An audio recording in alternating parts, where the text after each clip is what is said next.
Amin. Shalom, kita melanjutkan kontekstual Bible reading pagi ini. Bacaan kita terambil dari Injil Lukas pasal 8 ayat 26 sampai ayat yang ke-56. Injil Lukas pasal 8 ayat 26 sampai ayat yang ke-56. Saudara yang di online silakan membaca dua ayat, dipersilahkan.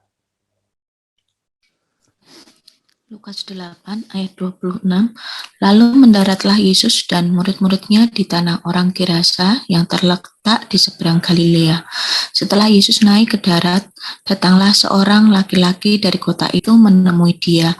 Orang itu dirasuki oleh setan-setan dan sudah lama ia tidak berpakaian dan tidak tinggal di dalam rumah, tapi dalam pekuburan. Ketika ia melihat Yesus, ia berteriak lalu tersungkur di hadapannya dan berkata dengan suara keras, "Apa urusanmu dengan aku, hai Yesus, Anak Allah yang Maha Tinggi? Aku memohon kepadamu supaya engkau jangan menyiksa aku." Ia berkata demikian sebab Yesus memerintahkan roh jahat itu keluar dari orang itu, karena sering roh itu menyeret-nyeret dia. Maka untuk menjaganya ia dirantai dan dibelenggu. Tetapi ia memutuskan segala pengikat itu dan ia dihalau oleh setan itu ke tempat-tempat yang sunyi. Dan Yesus bertanya kepadanya, "Siapakah namamu?" Jawabnya, "Legion," karena ia kerasukan banyak setan.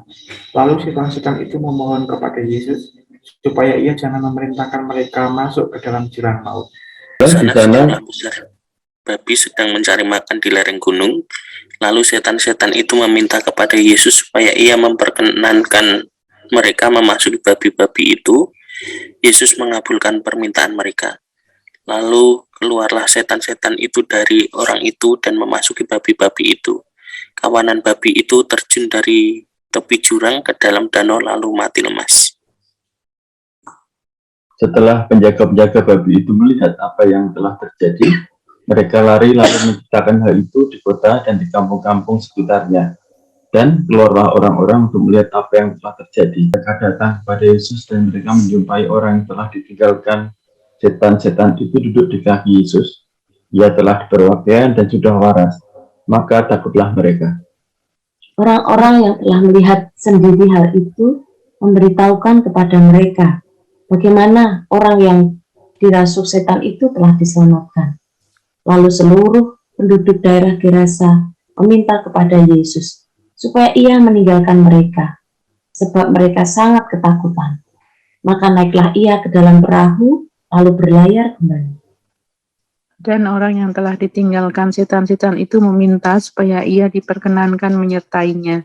Tetapi Yesus menyuruh dia pergi, katanya, "Pulanglah ke rumahmu dan menceritakanlah segala sesuatu yang telah diperbuat Allah atasmu." Orang itu pun pergi mengelilingi seluruh kota dan memberitahukan segala apa yang telah diperbuat Yesus atas dirinya. Ketika Yesus kembali, orang banyak menyambut dia sebab mereka semua menanti-nantikan dia. Maka datanglah seorang yang bernama Yairus. Ia adalah kepala rumah ibadat. Sambil tersungkur di depan kaki Yesus, ia memohon kepadanya supaya Yesus datang ke rumahnya, karena anak perempuannya yang satu-satunya yang berumur kira-kira 12 tahun hampir mati. Dalam perjalanan ke situ, Yesus didesak-desak orang banyak. Adalah seorang perempuan yang sudah 12 tahun menderita pendarahan dan yang tidak berhasil disembuhkan oleh siapapun. Ia maju mendekati Yesus dari belakang dan menjamah jumbai jubahnya. Dan seketika itu juga berhentilah pendarahannya. Lalu kata Yesus, "Siapa yang menjamah aku?" Dan karena tidak ada yang mengakuinya, berkatalah Petrus, "Guru, orang banyak mengerumuni dan mendesak engkau." Tapi Yesus berkata, "Ada seorang yang menjamah aku, sebab aku merasa ada kuasa keluar dari diriku." Ketika perempuan itu melihat bahwa perbuatannya itu ketahuan, ia datang dengan gemetar, tersungkur di depannya dan menceritakan kepada orang banyak apa sebabnya ia menjamah dia, dan bahwa ia seketika itu juga menjadi sembuh. Maka katanya kepada perempuan itu, "Hai anakku, imanmu telah menyelamatkan engkau, pergilah dengan selamat." Ketika Yesus masih berbicara, datanglah seorang dari keluarga kepala rumah ibadat itu dan berkata, "Anakmu sudah mati, jangan lagi engkau menyusah-nyusahkan guru." Tetapi Yesus mendengarnya dan berkata kepada Yairus, "Jangan takut, percaya saja, dan anakmu akan selamat. Setibanya di rumah Yairus, Yesus tidak memperbolehkan seorang pun ikut masuk dengan dia, kecuali Petrus, Yohanes, dan Yakobus, dan ayah anak itu, serta ibunya. Semua orang menangis dan meratapi anak itu. Akan tetapi Yesus berkata, "Jangan menangis, ia tidak mati, tetapi tidur." Mereka menertawakan dia karena mereka tahu bahwa anak itu telah mati. Lalu Yesus memegang tangan anak itu dan berseru, katanya, "Hai anak, bangunlah." Maka kembalilah roh anak itu, dan seketika itu juga ia bangkit berdiri. Lalu Yesus menyuruh mereka memberi anak itu makan. Dan takjublah orang tua anak itu. Tetapi Yesus melarang mereka memberitahukan kepada siapapun juga apa yang terjadi itu. Ya, terima kasih, saudara terkasih. Ada dua bagian besar dari ayat yang kita baca tadi. Yang pertama ayat 26 sampai 39. Ini berkenaan dengan pelayanan Yesus mengusir orang yang kerasukan roh jahat. Kalau kita melihat bagian-bagian ini jelas sekali ayat 26 sampai 30. Orang yang dirasa ini dirasuk atau kerasukan banyak setan, dan ya, kerasukan setan membawa suatu keadaan yang sangat destruktif sekali. Dia hanya hidup di kuburan, dan sekalipun diikat dengan rantai, tapi semua itu terputus karena ya kuasa setan yang merusak gitu. Dan ya memang inilah kekuatan setan yang mendiami seseorang dan menghancurkan kehidupan. Ya, dalam banyak kasus pelayanan temukan bahwa orang-orang yang ya kerasukan setan, orang-orang bergumul dengan atau menggunakan okultisme dan sebagainya, destruktif ya, mereka mengalami berbagai persoalan, dan hidup mereka pun ya sangat menyedihkan, baik aspek jasmani, ya jiwanya dan sebagainya itu kasihan sekali karena kerasukan setan. Nah, Yesus hadir untuk menolong dia dengan penuh kasih. Kalau kita perhatikan nanti bandingkan dengan bacaan Injil Markus, itu menarik sekali bahwa kehadiran Yesus itu dengan suatu agenda pokok untuk melayani satu orang ini. Dan nilai dari pelayanan pada orang gerasa ini bisa kita konversikan atau kita coba rujuk dengan membandingkan nilai dari babi-babi yang kemudian kemasukan setan-setan itu dan terjun ke dalam danau lalu mati lemas. Jadi betapa berharganya manusia ciptaan Allah, betapa berharganya seseorang di hadapan Yesus.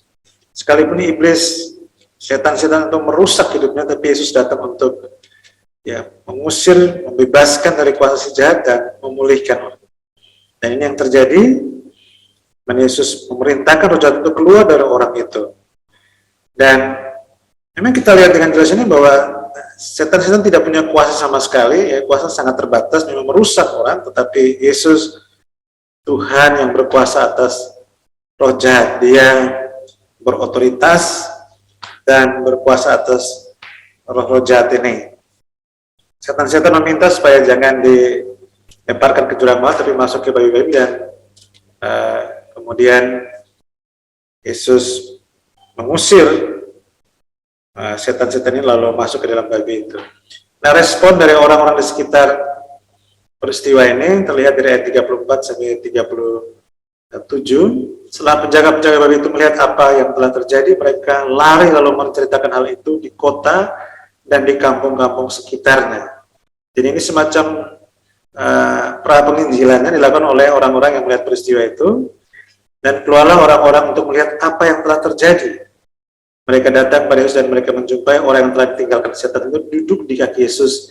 Ia telah berpakaian dan sudah waras. Maka takutlah mereka. Jadi before after itu sangat kontras sekali. Tadinya hidup di kuburan, sangat-sangat destruktif, sekarang sudah waras, sudah berpakaian, dan ada dekat dengan Tuhan Yesus. Orang-orang telah melihat sendiri itu memberitahukan kepada mereka bagaimana orang yang dirasuk setan itu telah diselamatkan. Jadi peristiwa atau proses Yesus melayani, orang gerasa dan terbebas dari setan-setan diceritakan oleh orang-orang melihat kepada orang-orang lain yang datang ke situ. Dan ayat 37, lalu seluruh penduduk daerah Gerasa meminta kepada Yesus supaya ia meninggalkan mereka, dan mereka sangat ketakutan. Ini suatu kegentaran luar biasa meliputi seluruh penduduk daerah Gerasa ini. Dan ayat 37 bagian B dikatakan, maka naiklah Yesus ke dalam perahu lalu berlayar kembali. Nah, menarik, saya perhatikan kita ayat 38-39, orang yang telah ditinggalkan setan itu meminta supaya ia diperkenankan menyertai Yesus itu. Jadi pengalaman atau mengalami kuasa Yesus membawa orang ini untuk terdorong juga untuk melayani, join gitu ya, hidup dan diminta supaya diperkenan menyertai Yesus dalam pelayanan Yesus. Tetapi Yesus menyuruh dia pergi, katanya, pulanglah ke rumahmu dan ceritakanlah segala sesuatu yang telah diperbuat Allah atasmu. Yesus mendorong dia untuk kembali ke rumah untuk bermisi di sana. Ya memang ini kondisi orang ini tentu semua keluarga juga tahu, lingkungan masyarakat juga tahu bahwa dia kerasukan setan, dan dengan suruh pulang ke rumah maka seluruh anggota keluarga, lingkungan RT, RW dan sebagainya akan tahu sebuah perubahan yang secara empiris sekarang mereka saksikan. Dan respon orang Gerasa yang sudah dipulihkan ini, diselamatkan oleh Tuhan Yesus, dikatakan ayat 39 bagian akhir, orang itu pun pergi mengelilingi seluruh kota dan memberitahukan segala apa yang telah diperbuat Yesus atas dirinya. Jadi iman yang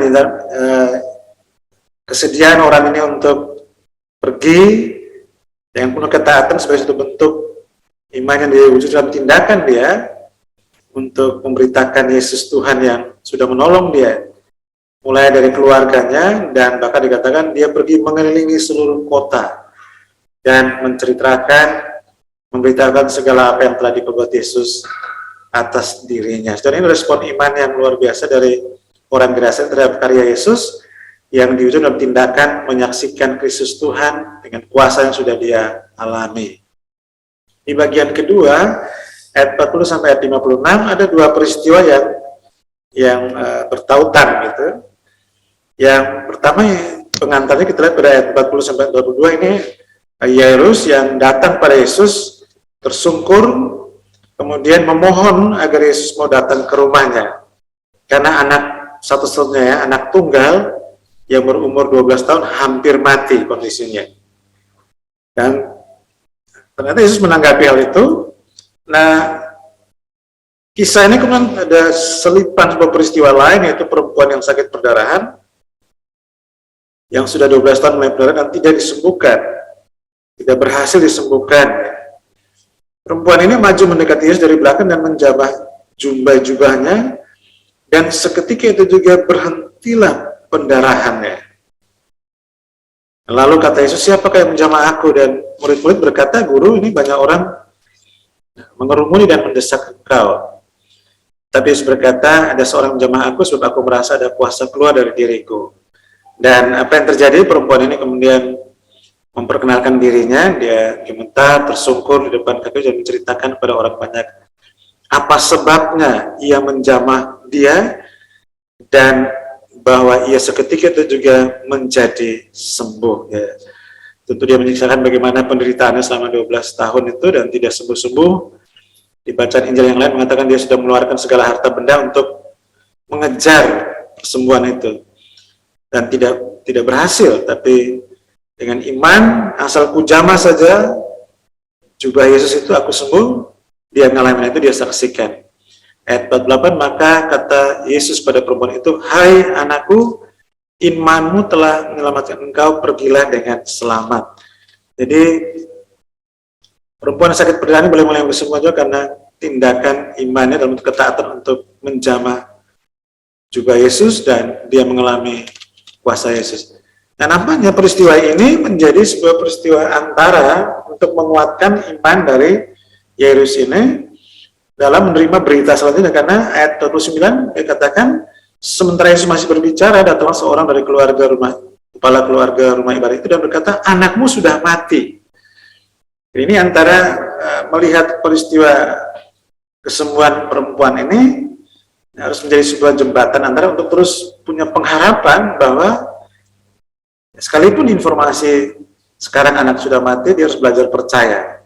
Dan ini yang kemudian Yesus katakan di ayat 50, tetapi Yesus mendengarnya dan berkata kepada Yairus, jangan takut, percaya saja, dan anakmu akan selamat. Nah, peristiwa kesembuhan dari perempuan ini seharusnya itu menjadi bagian dalam pertumbuhan iman dari Yairus ini, dan Yesus reinforce itu, memberikan sebuah penguatan agar dia jangan takut dan percaya saja. Dan ini yang terjadi jika Yesus sampai di lokasi, memang ada banyak orang sana menangis dan meratapi anak itu, tapi Yesus berkata jangan menangis, ia tidak mati tetapi tidur. Yesus diolok-olok, tetapi apa yang terjadi? Dia memegang tangan anak itu dan berseru, hai anak, bangunlah. Dan seketika juga roh anak itu kembali dan ia bangkit berdiri. Lalu Yesus menyuruh mereka memberi makan, dan semua orang takjub melihat perbuatan mujizat kebangkitan orang mati yang dilakukan oleh Yesus. Saya terkasih, dari bagian-bagian kita belajar beberapa hal bahwa Yesus Tuhan yang berkuasa atas roh jahat, sakit penyakit, dan juga kematian. Dan iman yang dinyatakan tindakan itu mendatangkan keselamatan. Yairus ini datang pada Yesus dengan kesungguhan, dia mendekat pada Yesus, bersungkur memohon, dan sekalipun mengalami krisis dalam perjalanan imannya karena berita susulan bahwa anak sudah mati, tapi ada iman dari perempuan yang mendatangkan kesembuhan, itu juga menjadi bagian dalam proses pembentukan imannya, sehingga si Yairus ini bisa tetap kuat dalam berharap. Bahkan Yesus sendiri memberikan sebuah reinforcement agar tetap percaya. Nah, engkau akan melihat bahwa anakmu itu selamat dan benar. Anak Yairus yang sudah mati itu bangkit. Perempuan yang sakit perdarahan 12 tahun itu yang tidak berhasil disembuhkan, seketika juga sembuh karena menjamah jumpa Yesus.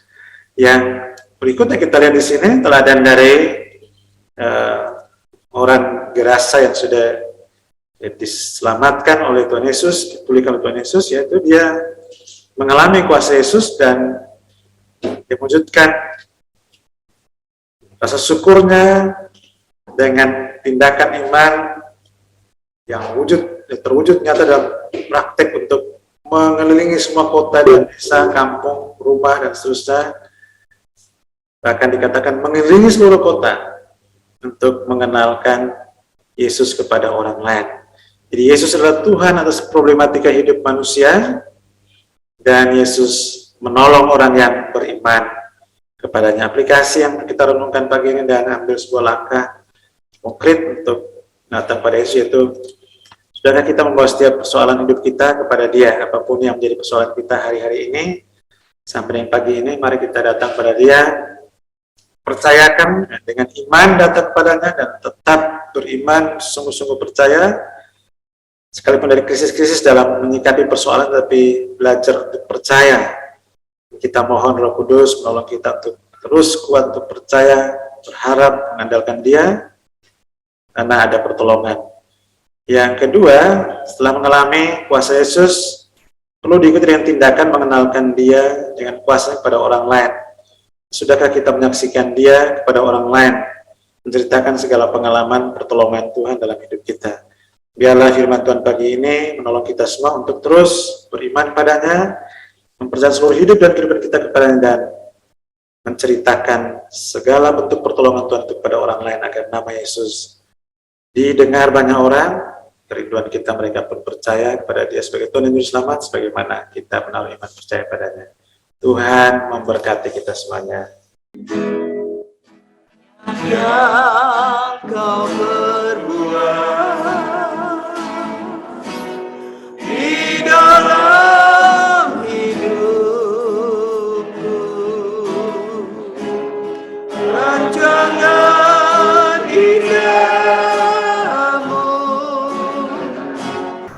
terjadi di hidupku,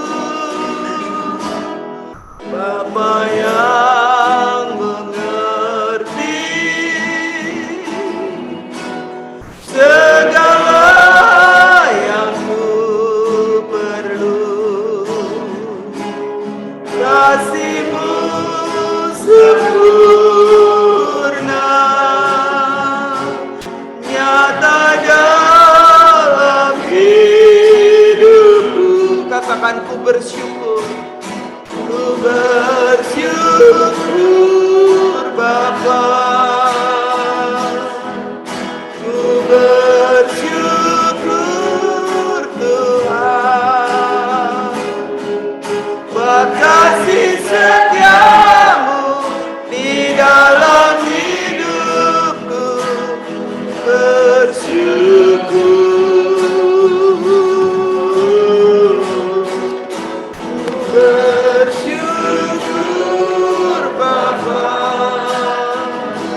bersama-sama berdoa. Bapa, kami bersyukur kepada-Mu Tuhan untuk setiap anugerah Tuhan, baik yang menurut kami baik maupun yang menurut kami tidak baik. Tetapi Tuhan tidak pernah mencobai, Tuhan tidak pernah mengizinkan di luar kekuatan kami terjadi dalam hidup kami. Terima kasih untuk kesehatan yang Kau berikan. Terima kasih untuk keluarga yang Tuhan berikan. Terima kasih Tuhan untuk pasangan hidup kami. Terima kasih untuk anak-anak. Terima kasih untuk studi. Terima kasih untuk orang tua. Terima kasih untuk keluarga. Terima kasih Tuhan untuk pekerjaan. Terima kasih Tuhan untuk semua yang Tuhan anugerahkan buat kami. Mujizat demi mujizat yang Tuhan sediakan bagi kami, yang sudah kami alami, kami rasakan, kami bersyukur. Kami punya Tuhan yang hidup atas segala sesuatu. Kami bersyukur karena Engkau berkuasa atas setan-setan. Engkau berkuasa atas sakit penyakit bahkan kematian. Kami bersyukur karena kami punya Tuhan yang berkuasa, Tuhan yang hidup, Tuhan yang mendengar, Tuhan yang selalu akan menolong kami. Terima kasih Tuhan, terima kasih Tuhan, terima kasih.